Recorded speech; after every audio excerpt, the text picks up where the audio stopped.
Thank you so much for listening. If you'd like to offer Dana, then please do go to justthiszen.org/giving.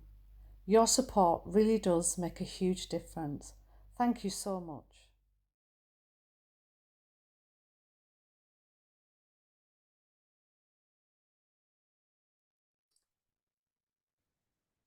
Hello, everyone.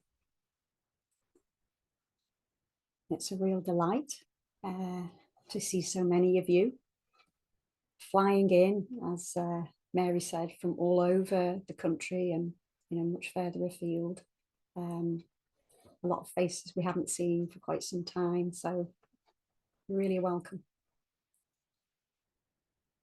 So I'm also delighted to be following on from last week, from the talk that Josh offered and selected, and the theme of that. We listened to a talk by Koun Franz, who is a very popular choice in our Sangha. And he was asking the question, why do we keep on going over the same Dharma, saying it in different ways?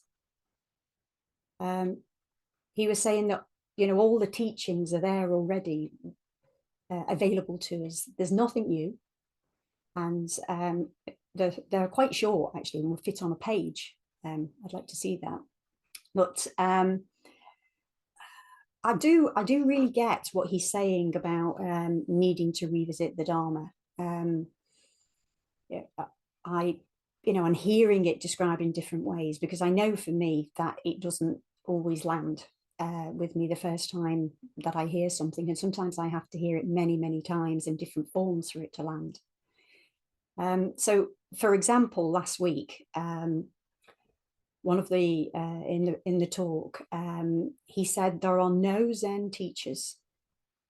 I've heard this before, and I didn't get it, and I think probably I just bypassed it because it didn't make an awful lot of sense to me. And Mary sent out in her newsletter this week a similar quote that said, "Zen teachers have nothing to teach." It's like in the past, both of these things, I would have dismissed them. There's sort of something really paradoxical about them.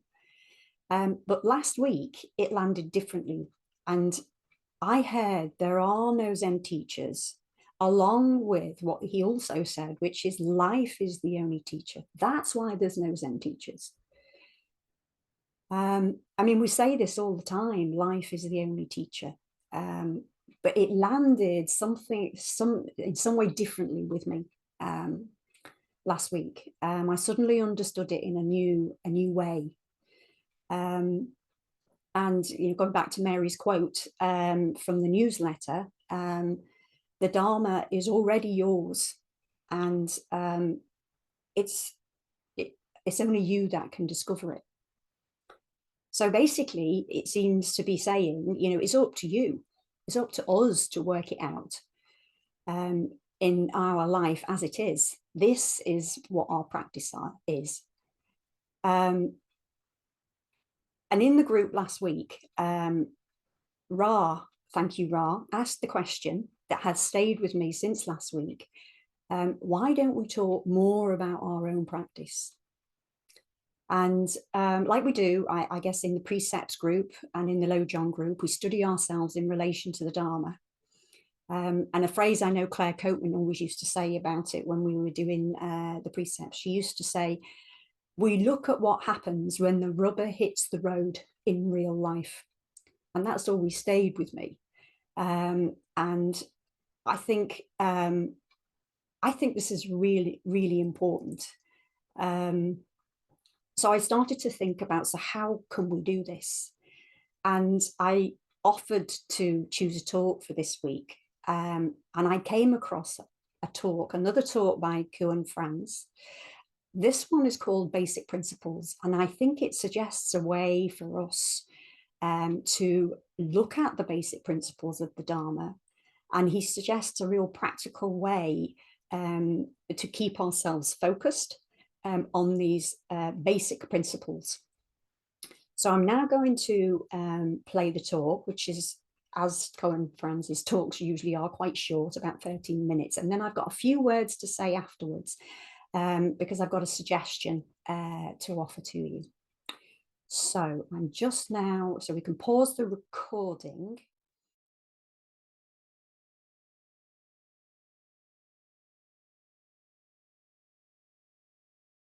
So having listened to the talk,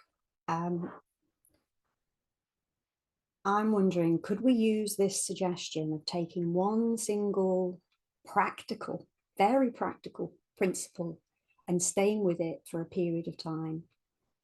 Like he says, holding the marble, a marble in your pocket. And I love the way he says, digging down into the center, and seeing and feeling how it is in real life.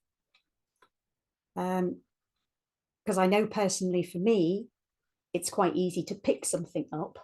And initially I'm quite energized, and I might practice with it for a short time, a few days, and then it can just slide away. It's almost as if like I have a shelf on my brain, and I pick something up and I put it on the shelf, and it's right in the middle of the shelf. And then as the days go by, it can slide off the shelf. And so what I've been thinking about is how do I, how could we choose something and keep the focus on it? So I've had this idea that I talked to Josh about today, which is, as part of my head student role, is that I'm thinking of, well, I'm going to do it, I think. I'm going to offer an opportunity to take up this single Zen principle practice. And I invite you to join me in that practice. We can try it out and we can see how it works. All it would involve is, I'll send an email out in the next couple of days, inviting those people who are interested to sort of sign up for a weekly email prompt. It's just one email. It will be a short, it'll be what the principle is and a short explanation, a few words about what the principle is. And I know that for those of you who were involved in going to the Rohatsu celebration, Trudy gave us a daily prompt about different aspects that we were looking at. And I found that really, really helpful. So it's that sort of principle. It's just something that will land, but you will also know, and I think this is lovely, you will also know that other people are practicing in parallel to you. And like when we sit, I think that gives it an energy to keep us focused on our practice, like we do when we sit alongside each other. So today, Josh and I hatched a plan for a little pilot for this. And the suggestion is that we will offer 6 basic principles in the lead up to the day of practice on the 1st of March. The theme for the 1st of March day of practice is cultivating the silent mind. So this will be like the overarching theme for the 6 principles we're going to offer, one a week. You don't have to be coming to the 1st of March day to be involved in this, because it stands alone. It will be just 6 principles associated with cultivating the silent mind that you can practice with. And the other thing that I also suggested and discussed with Josh would be that when we go into breakout rooms, we're often, we're asked to reflect on maybe what we've heard from the talk, but also any points of practice that you have been working with that week. So there may be an opportunity, if you wanted to, is that you could bring up the particular practice principle that you may have been working with that week, not necessarily to take over the practice, the breakout room, but that could be an opportunity there to actually hear other people and offer some of what you've been learning through your practice with that principle.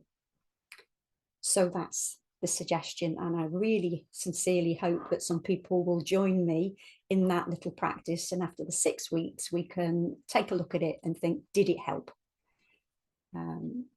So as Koun Franz would say, I'll leave it there. Thank you.